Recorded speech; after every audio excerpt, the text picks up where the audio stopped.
In this module, we will talk about the relation between two variables, x and y. In algebra, x is our independent variable and y is our dependent variable. In statistics, we have slightly different names. X is what we call the explanatory variable, and y is what we call the response variable. Let me write that down. So,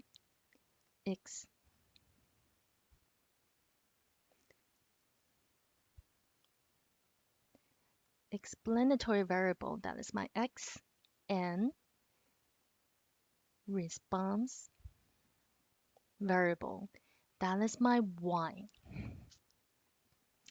And we would like to first observe the correlation between those two variables. So we'll go out and collect some data and we will plot x against y. Now, when you look at the plot, notice the first one is slanted upward. This one also slants upward, and this one also slightly slanted upward. If we're talking about the slope is positive. And the first one, because the data are more spread out, in this case, the correlation is not as strong as this case when the data are more compact. They stay close together. And if I have to guess the correlation, I would say we use the letter R for correlation. If I have to guess the correlation, I would say this one, the correlation is about 1. And this one, the correlation is it's positive. Positive slope implies positive correlation. But it will be less than 1 because 1 means perfect correlation. And this will be somewhere around maybe zero point 0.4. And in this case, the middle case, the correlation may be somewhere around 0.7. This is just my guess, of course. In this chapter, when you go through the homework, we were going to calculate the correlation using your graphing calculator. Now let's look at this second row. Notice the data is slanted downward. So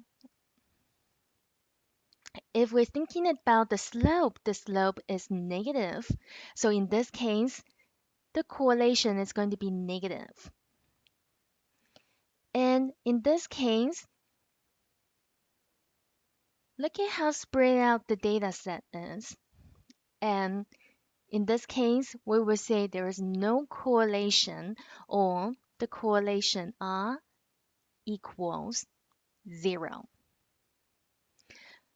Correlation is a number between -1 and 1. It really just measures the strength of my two variables.